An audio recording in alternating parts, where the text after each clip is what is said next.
Hello everyone and welcome to the channel. Today we're going to be diving a little bit deeper in regards to the Seestar. I've gotten a lot of questions regarding if it's actually worth, the price. They're given those who already have a pro astrophotography setup, or those who are just beginners, who are really trying to get into the astrophotography hobby. If it's something actually worth buying. So we're really going to get into this. We're going to see what it can do. We're going to let it run for a little while longer than usual. To let it get more exposures than last time, because we really want to see how much detail the Seestar S50 can actually really pull out. So we're going to go ahead and get started with this now. Of course, we're going to start with the stargazing mode. That's honestly the most important function of the Seestar for most people. Of course, there's always the solar and lunar and scenery mode. Currently, the moon is hidden by a tree. Of course, I will go over the lunar features eventually, but for tonight, we're going to be focusing more on the astrophotography function of the Seestar. For those who, want to use this for maybe just a hobby, just like a slight hobby, starting with astrophotography, or those who actually take astrophotography really seriously, and just really enjoy it for that. So go ahead and go to stargazing mode. As you can see, it is going to an object already. We did not want it to do that. We're gonna go ahead and cancel that. All right, cancel. My Seestar S50, it has a light pollution filter on. You can turn that on and off given how bad your light pollution is at your home, or maybe you have the moon up like I do. Currently the moon is almost at 100% brightness, which is very bad for astrophotography, but the light pollution filter really filters out a lot of that. So let's check this out here. Go to the Sky Atlas. One thing I do find very handy is those who are not familiar with astrophotography targets is now it does show you which targets you should use the light pollution filter on and which you should not. Mostly galaxy, obviously you're not going to use it on, but the nebula, it does show you on pretty much all of these. So that's very helpful in my opinion. Those who aren't perhaps familiar with astrophotography, like settings and stuff like that, I do think that is a very neat function, and it is very convenient to those who are new or even experienced who don't really know what to use the filters on. So for tonight, I recently did a poll on the channel. Those of you who in the future want to see certain astrophotography targets shot with the Seestar S50, I will be doing future polls as well for you to vote on. But in regards to nebula, one of the ones that were highly voted was the Pacman nebula. So we're going to go ahead and shoot that tonight. As you can see, it does say we should use the light pollution filter. So we're going to hit the gazing button. And what this will do is it will automatically make the Seestar move and go to our object. So let's go ahead and zoom in here. I cannot, unfortunately. It says you cannot operate during go to. It's a pretty cool sequence watching this all happen. You can see where in the sky a Seestar is pointing. I do think that's very neat. And once it says that it's done, it will say target centered, just like this. And we can check this here. Yeah, it is centered. That's good. Let's close out of that. And my light pollution filter is on because we do need this for this target, given the fact that it's a very moonlit night. So first things first, yeah, we're going to let this run for a while, and then we're going to move on to our next target. After we go through a bunch of different targets, we're going to take all of our files inside and we're going to stack them on PC. Unless, of course, the Seestar S50 still has some features rolling out. It does stack the files automatically on your device for you to be able to see the image on your screen. I do think that is very handy. So, of course, we're just going to go ahead and get started with this. We're going to let it run for a while, and then we'll take it back inside later after we ran through several different targets. But starting with this first one, let's go ahead and press the start button and let it run for a few hours.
Okay, so it is actually night 2 of the astrophotography process. Last night was full of a lot of uh, mishaps in regards to the moon and clouds, and it sort of ended up messing everything up in this big, frustrating mess. I'm sure that pretty much every person that is into astrophotography can understand issues in regards to shooting galaxies and nebula when it's extremely bright as a result of a almost completely full moon. So we're back at it today, shooting the Caldwell 30, I believe, along with Stephan's Quintet. It's very difficult to see. Honestly, it's taking a while. It's been shooting for an hour and 43 minutes now. And unfortunately, the whole video did not save while I was trying to do it. I made a slight mishap with that. So we're just going to go ahead and allow it to continue doing the running. It should just be, we're going to let it run for a little while longer, and we're going to come back to when that is complete. We have another target that we're going to look at after this at around 1 in the morning. We're going to check out the bubble nebula, actually. So let's allow this to continue running, and we will come back to when this is finished.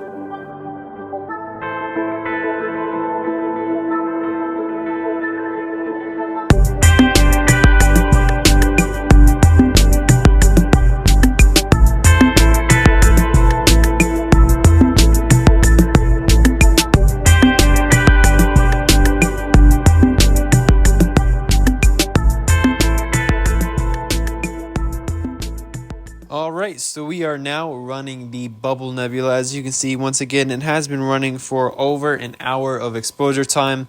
We're just going to let this run a little bit longer. We're starting to get a lot of field rotation in this image, but as you can see, it is getting a lot of nice detail in there. You can see a lot of extra nebulosity in there. I'm quite excited to see what we can do in regards to the post-processing on PC.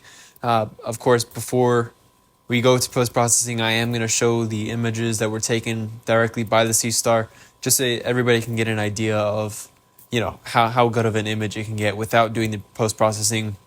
For those of you who are interested in the Seestar S50 just for, basic hobby, just if you want to just take it out and take a picture without having to do a lot of extra stuff, what can it do? We're just going to show some examples of that, but first, of course, we're just going to let this finish. So let's just leave it out, and we will come back to when that is complete.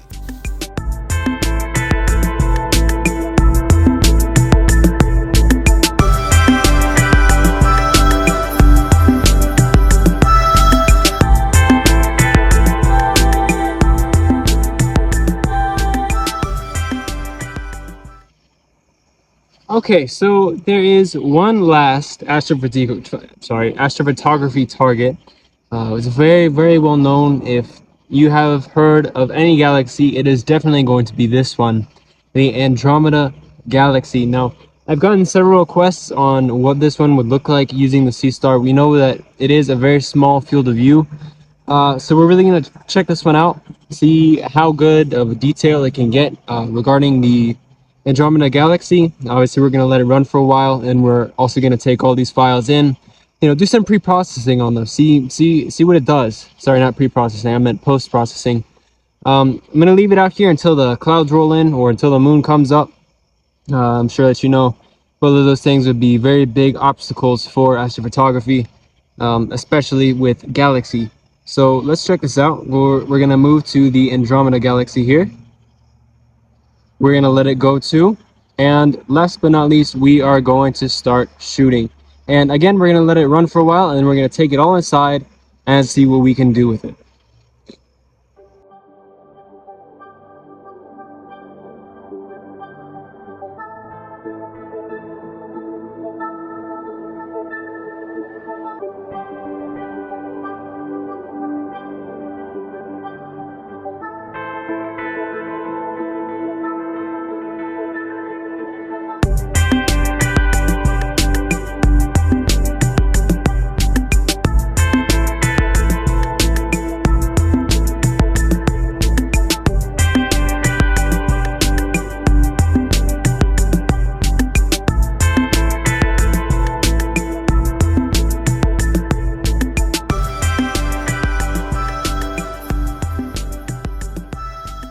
Alright, so before we actually get on PC and get into post-processing and everything, here are the 4 images that were taken over this period of 3 nights.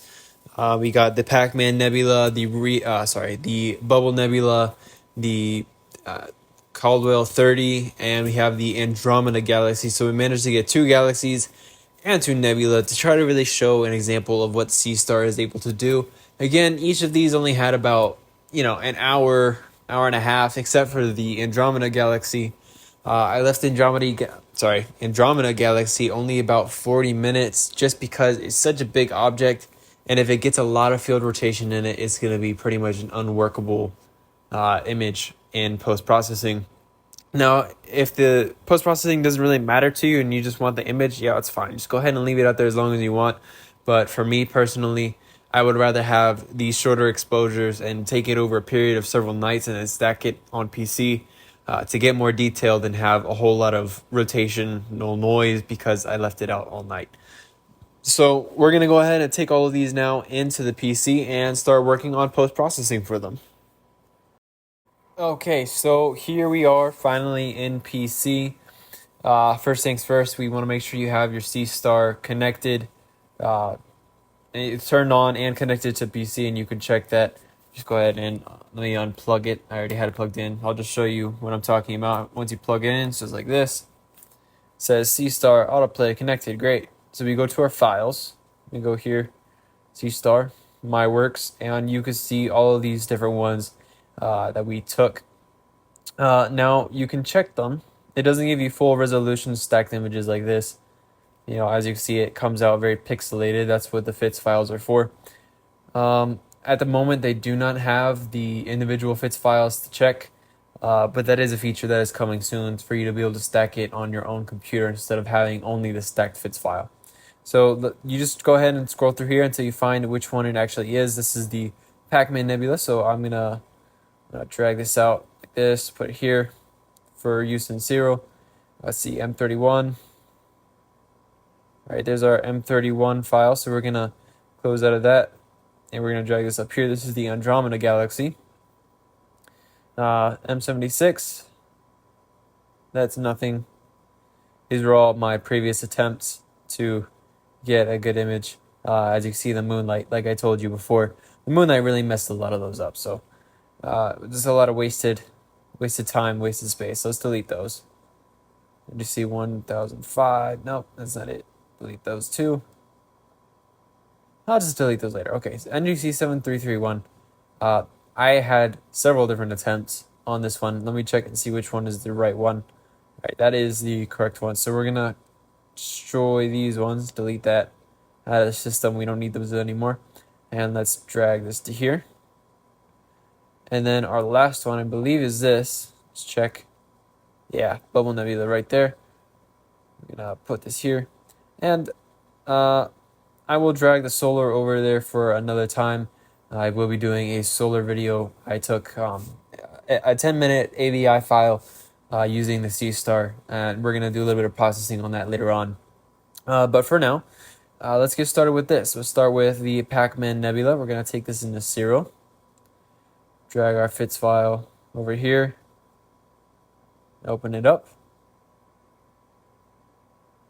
Okay, here we are now in serial. We're going to auto stretch and unlink the image. And here it is. Now, first things first, what I'm going to do is our background extraction. We're going to generate that. As you can see, it kind of gets all of this. This is where the rotation noise stuff and stuff like that comes in. That can mess up the background extraction.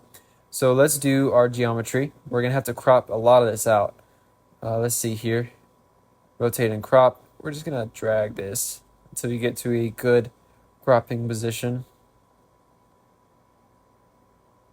I believe that should be fine. So let's apply that. Here we go. And now let's do our background extraction. Hit generate. There we go. It generated well. Compute background. It evened everything out. And you can really see where a lot of this rotational noise came in. But we're going to try to get rid of this as much as possible. So let's remove green noise. Hit apply. Hit close. Let's go to image processing again. We're going to go to our See, color calibration photometric. What I like about this is that you actually don't have to type in the coordinates because it is registered within the Seestar already. So we'll leave that alone and leave this alone as well and just hit OK.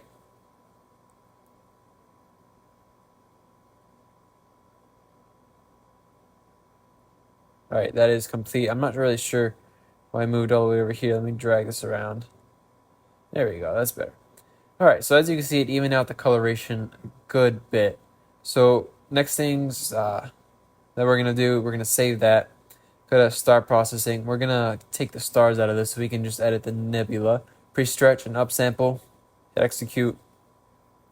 And we're going to let StarNet run through that. And we'll come back to once that is complete. Okay, so the StarNet process is now done. We're going to switch this to linear mode. There we go. It's already actually pre-stretched, it looks like, for some reason, but we're gonna do our own stretch because once we click on this, it should go back to 0. Yeah, there we go. So set this to 100. We're gonna drag it over. Click here and start doing our dragging. And that was not a good point, as you can see. It came out very bad. Honestly, let's reset that. Got another point. Drag it over. We can hit apply and bring up the black noise. Black point. There we go. Hit apply on that. That should be good for that. Next thing, color calibration. Let's get rid of that background here. Background neutralization. And let me select this. Apply. There we go. Now let's bring in the coloration with the saturation and bring that up. I like that it really brings out the blue in the middle too. Usually this is just a hydrogen nebula. It wouldn't typically bring that much blue out. But I like the detail in it. It has a lot of detail. So there's that. We're going to save this. This is the best we can do, I feel, at the moment without running it through programs like StarFixer and what's the other one? Fit Scrubber. Fit Scrubber would also be very nice for this, but we're not going to use that for this. Let's do star processing again, star recomposition. Let's see, our starless open and our star mask open. Let's bring our stars in. Very nice. Just like that, hit apply. Maybe we can bring up the black point a little bit more. No, that's kind of pushing it. Still pushing, we'll just leave that alone. So hit close on that. And we're going to save this as our first unique file. There we go, save to that. Should be in our desktop now. Let's open this just to take a look at it. I do think it came out very nice. I appreciate that we can see a lot of the detail and even dark nebula within the actual nebula. With telescopes with smaller apertures, you would definitely not be able to see this. Only thing I'm not really pleased about is the pattern that we kind of have here. Maybe we can actually get rid of that. Let me check this one thing. Let's see. Rotational. No, apologize. Where's that? Banding reduction. Let's see if we can use this. Nope. Undo that. Let's do it. Vertical banding, protect from highlights. No. Yeah, no. There's really not much we can do in regards to that. It kind of just is the way it is. But it does look nice without over-processing it and trying to do too much with it. I'm sure that we had more exposure time. Of course, this is only about 2 hours. Maybe with 3 or 4, 5 hours of exposure time, we could get another very nice image. But I just think this is very good for the Pacman Nebula. So let's close out of this. And then let's go to the Andromeda galaxy. This is one I'm quite excited about. I want to see how this goes. Because again, it's a very big object. A lot of rotational noise can mess it up. So let's check this out. Here it is. We're going to obviously do the thing that we did last time, which is the rotate and crop. Let's rotate that. You can see where it got the noise in. It's right there. Hit apply. Close. And now let's do our background extraction. I think a plane went through here, unfortunately, but that's okay. Let's see. Background extraction. Generate. Yeah, that should be fine. Compute background. Apply. And we'll save that. Next, of course. is the remove green noise. We're going to run through the same process as last time, right? So we'll save photometric color calibration. Again, okay. Close that, save it, and then we go to our start removal. So let's do that.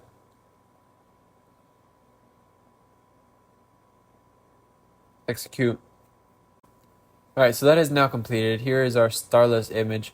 Obviously, we're going to switch it to linear mode and do our own stretch. So let's push this up to 100, as always. Here we go. It's right there. Sorry. There we go. It's right there. Okay. So let's select here. Start dragging this up. Obviously, we're going to lower down the highlight protection point because we don't want that getting bloated. I did learn that from someone who actually told me about that. I did not know it was a thing.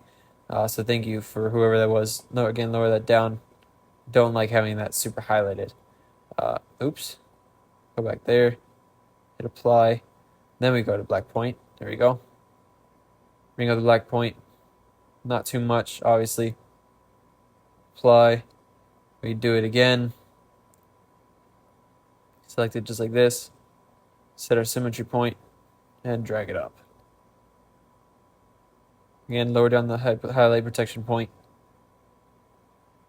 Drag it up. There we go. Hit apply. And then once again, our black point, if we can, if it's possible. Yeah, that's good. Let's again do the hyperbolic stretch. We're gonna select here now. Drag it up because we don't want to lose a lot of that galaxy there. Apply. Again, I'm sure that with more exposure time we'd be able to see more, but this is pretty good for what it is. Let's do our color calibration. Select this background neutralization, select this. Use current selection, hit apply. And then we start dragging up our saturation.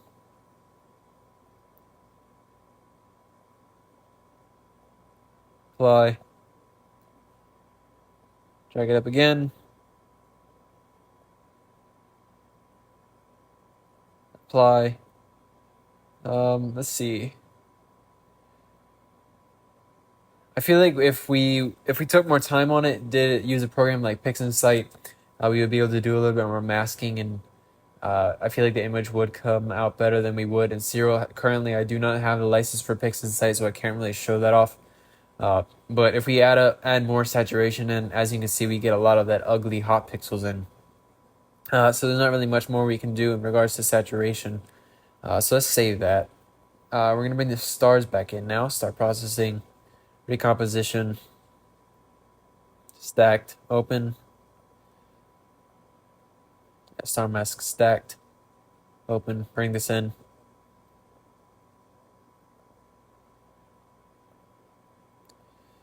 And that should be good. Let's hit apply. Maybe we can bring up the stretch factor a little bit more. And the black point. No, leave the black point alone. Apply, hit close. And then we will save this as our unique file. I think it's pretty good. I'd like to see the ZWO Seestar is going to be getting a mosaic mode in the future. So I'm excited to see what we can do with that with Andromeda. Get a much bigger, much better looking image with less limits to it. So I'm excited for that. We'll see what we can do there. So that's that one. Let's go ahead and close out of this. Let's drag this. Okay, no, leave that there. So we have M31. We have the Pacman Nebula. Now there's this one. I feel like this one's going to be difficult in Serial. Doing Nebula. Yeah, Nebula is pretty easy in Serial, but I find doing galaxies a little bit more difficult. So let's try. We'll try. Unlink that. Here's our image. Again, we're going to start with our geometry. Rotate and crop. We're going to be cropping out a lot of this image, unfortunately, because we let it run for a very long time. Go ahead and lower it down some more. There we go. That should be fine. Hit apply, close, and then let's do our background extraction. Generate. See if we can add the dither. Generate. Lower down the grid balance a little bit. Grid tolerance. There you go. Up that just a tiny bit. Oops. Okay. Up that. Hit compute background and evened it out very nicely. Okay. Let's do our remove green noise. Apply. Very good. And I'm debating whether we should. Yeah. Okay. We're gonna do our star removal as we always do. But first, again, this is a normal color calibration, just like this. Okay. Done. It's very easy without having to type in all those coordinates. So let's switch it to linear and run. Oh, save it first. And do our StarNet star removal, and we'll come back to when that is complete. All right, that is finished. So let's go ahead and do our hyperbolic stretch. Move that up to 100. We're gonna do our same process. Literally, it's always the same process. Get your symmetry point, drag it up as much as you can for bringing the black point in without having too much noise. Apply black point right there. Drag it up.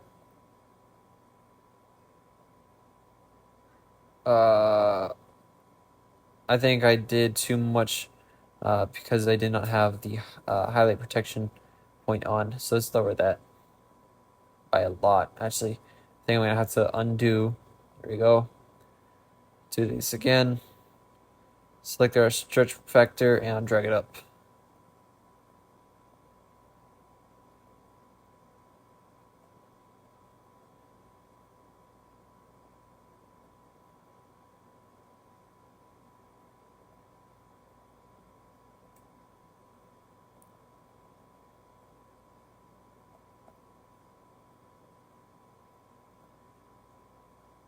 All right, there. Apply on that. Black point. Apply. Bring it up a little bit more. If we can, if it's possible. Bring it up. Apply. And then black point. There. It's kind of difficult with this. It's a very faint nebula. I feel like the Seestar, this is one of its limitations. That was supposed to be the Stephan's Quintet right there. You cannot see that. Look at it. It's just 4 little blobs, unfortunately. The fact that this nebula looks nice. Not nebula. This galaxy looks nice. It's very small. Again, to other telescopes wouldn't really be able to see that very well. You definitely wouldn't be able to see this with just a normal telescope without a lot of exposure time on it. So let's just do our color saturation and then finish this up. Again, background factor, you don't want that too much. Apply. Background, there we go. We got a little bit more. It's too much. Background factor again, apply. Let's just bring our stars back in here. Wasn't overly impressed with this one, but the fact that it was able to get this, that's pretty good. Especially since it wasn't very much exposure time. Again, this type of thing does need a lot, and I mean a lot of exposure time to be able to get a good image. So drag this up. I do think there's one thing that we can use to help that, which we are going to run. It's the starfixture.org. It actually kind of fixes out the pixels here. So again, save as a unique file. And then we will do our last one here, the Bubble Nebula. Let's go ahead and close out of that. SH2. There we go. 0. Open. All right. See. Put it in auto stretch. I don't know what high definition does, but we're going to put it there anyway. Unfortunately, this star cluster is very beautiful, but we are going to have to crop that out, as you can see. So let's do that. Geometry, rotate and crop. Again, this is another one of the sad consequences of too much rotational noise. So do that, close. Do our background extraction, generate. That is too much. It got a lot of that nebulosity there. Generate it again. Again. Yeah, we're just going to click all this here because it kind of messed up. It didn't get the... It tried to grab the nebulosity, but it didn't want to grab this corner here, which happens. It happens. It's Cyril. Cyril's not a perfect program. They're still improving it. but it's free, so it works great. In my opinion, this was my first photo editing tool for astrophotography. So hit compute background. Again, there we go with those waves. I hate these waves. Okay, hit apply. We're gonna go and do our remove green noise. Apply. And then our color calibration. Okay. It's done. Hit close. Let's do our, let's see, switch it to linear, save this, and then do our StarNet star removal again. I'm not gonna just pause it this time. One thing that does drive me nuts, I hate seeing that extra, those weird wavy lines in it. Maybe that's just a result of the debayering pattern. Maybe that's just a result of the fact that the Seestar stacking and not serial. Maybe this wouldn't show up in the serial program if it was stacked on here. But we'll just have to wait and see once we are able to use the feature that allows us to save the FITS files individually instead of just that one stacked file. Hoping to see that soon. So there we are in linear. Let's do our stretch transformation. Bump this up to 100. I did notice as well, it doesn't really give you... Oh, no, this one came out fine, so never mind. I'm not going to say that. Let's drag this up. Stretch factor. Much as we can without too much noise. Apply. You know what? Reset that. We're going to undo that. Do that again. However, like stretch. Lower down this highlight protection point. Select it and drag it up. There we go. Apply, black point.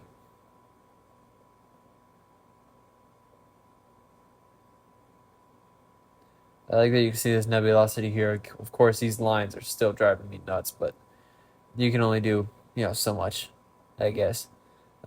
Switch this back to 1. Select the nebula. Oops. Whoa, whoa. Whoa. Right. Apply, then black point again. That's too much. Okay, apply. Maybe if we did a noise reduction, maybe this would help just a little bit. So let's check this. Apply. Okay, no, that did not help, and I don't like that it made it more blurry. So go back. Let's do our color saturation. Honestly, I don't think it needs much for that looking unnatural, We'll just leave it like this, hit apply, save that, and then bring our stars back in.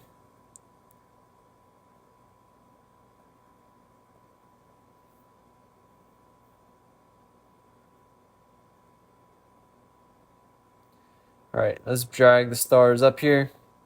Get as much as possible because, again, we are going to run these to starfixer.org. Hit apply, hit close, and then save. Honestly, I like how the stars look in this one. I might not want to get rid of the stars there. So here are our 4 different images. Let's go ahead and drag these out here. You got this one. You got this one. And then we have this here. And this one.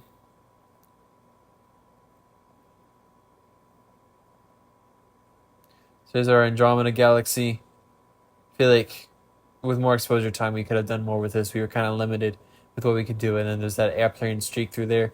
But it's nice that you can see the dark banding. In other telescopes that don't have as good optics, you can't see the banding as much. So it's nice that you can see it in a smaller galaxy here. Let's check this out now. What's this one? Where is it? All right, I believe it's this one. Pacman Nebula. It came out good. Once again, these lines are kind of driving me nuts. If I can be completely honest, I feel that it could have been better. Again, hopefully the mosaic thing will come out soon so we won't have to get rid of so much of the image and we won't have this wavy looking stuff here. But it still looks very nice, especially for beginner astrophotographers. I'm going to make some comments in a minute regarding my final opinion on this. Here's our Stephan's Quintet and the galaxy here. And last but not least, we have this one. Oh, wait, no, that was this one. I did process it before. Sorry. Let's check this out. Last one here, the Bubble Nebula. I do like how this one came out. I think it came out very nicely, but we're going to run these through starfixer.org real quick. Let's open that up. Google Chrome, account, and Starfixer. There we go. Let's go ahead and drag this into here, starting with this one, and we're going to run it on all of them actually. So Starfixer, just to make it go a bit quicker. Close out of that. Click here. Close this, and then click here, and close this one as well. Now we're gonna let all of these run. Here's my genuine thoughts, regarding Seestar astrophotography. You cannot expect to get the same results from your Seestar as you would get from a pro setup. Obviously, the pro setup is gonna be better. It has much bigger optics, and you'll be able to get so much more exposure time without all this field rotation. But the beauty of the Seestar is you can take this anywhere without too much hassle. You just take it, you put it in your case, you're good to go. So, personally, would I say the Seestar is worth it? Even those who have, your pro setup, yeah, it is. It has 6 hours of runtime just with the battery. It has very good optics. Just with an hour and 45 minutes, we were able to get some beautiful images, as you can see here. And it's very portable. It's portable. You can't take your big rigs everywhere. The Seestar is very, very worth it for me, just because it is portable. For you beginners, definitely this is a good digital telescope to invest in. Maybe you'd kind of be skeptical, maybe because you want to see stuff with your own eyes. Truth is, unless you have a giant telescope, you're not going to be able to see these things with this much detail. If you don't have, your motor mount and your astrophotography camera, you're not going to be able to see this with your own eyes with this much detail unless it's just a giant telescope. So if you're skeptical about it, I still say just take the jump. The Seestar 50 is definitely a good buy for beginners who are also trying to get into astrophotography as well. Those who are getting into astrophotography, this is a good way to let you learn the basics in regards to everything, your whole setup, your different files like bias, flats, and darks. This one already has the darks included, so you don't have to worry about that. But in regards to, stacking, if you want to take that into zero and learn computer processing on that, it's definitely good. I definitely Seestar is 100% a good buy. I would definitely recommend it to everyone who wants to get into astrophotography. So make sure that you check it out. I'm gonna have the link in the description for those of you who are interested in purchasing the Seestar, or maybe you just have a friend that is interested in astronomy. This is definitely a good way to get them started. Again, it only weighs about 10 pounds. I mentioned it in another review video. Tripod, very sturdy. Comes with a solar filter, and we'll get into solar stuff later on in the next video.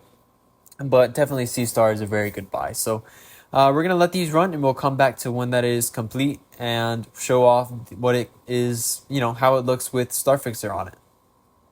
Alright, so Starfixer has finished running on all four, so let's look at these now. Let's open this up. Alright, so here is our Caldwell 30 with the Stephan Quintet.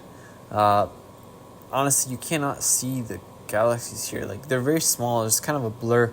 But I do like that it did fix up a lot of the noise within the image. The stars are much sharper, and I do think the image looks much nicer. Here we have the Andromeda. It got rid of pretty much all the stars in the image. Again, I feel like the Andromeda could have done better. It's nice to be able to see the banding and the detail and stuff, but I feel like perhaps with more exposure time, again, we would have been able to get a much nicer looking image. But I do think it looks pretty good for the amount of exposure time that it got. Of course, the Bubble Nebula, I do think this looks awesome. Just everything about it, I do think it looks very neat. The way that the nebula came out, and the Starfixer did reduce a lot of the banding that we see here. The stars are also very sharp. They look very clean. Just the whole image looks very nice and clean. And then last but not least, we have the Pacman Nebula. Again, very sharp, very clean. I'm very happy with how this one came out. So yeah, I pretty much said what I needed to say in regards to whether you should purchase the Seestar or not. Honestly, I feel somewhat that the images taken by the Seestar alone came out better than the actual post-processed images. You can let me know what you think in the comments. But I do think that the Seestar S50 definitely is a go-to for beginner astrophotographers and even experienced astrophotographers that do want a portable setup. So make sure that you check this out. It's definitely worth the buy, in my opinion. I'm pretty sure it's $499 US dollars. It's definitely worth it. It's very powerful little scope, and they're still improving it. It has a lot of different features. Even it now has a go-to lunar and go-to solar function in the app. So that's very helpful and convenient. It makes everything go so much quicker. You don't have to calibrate it at all. All you have to do is level out the base, which is very easy. It'll take you maybe like 20 to 30 seconds. So yeah, again, make sure you check out Seestar S50. It's definitely worth it. It's probably one of my favorite digital telescopes out there at a price of $500. So it's definitely worth the money since it's very cheap. So again, I hope you guys enjoy the video. It takes a lot of time to make it, as you heard. Went through a lot of issues with the moon and fighting the clouds and weather, so I would make more content more often, but it's very difficult. It's honestly beyond my control how the weather is. I'm sure you guys know. So please leave a like and subscribe. It honestly would mean a lot to have everyone's support. If you do want to support the channel, make sure you also sign up for one of the memberships as well. That's just the little donations do help. It helps out the channel a lot and allows me to create more content using more of these devices. So again, I hope you guys enjoyed the video. Please leave a like and subscribe, and stay tuned for future videos.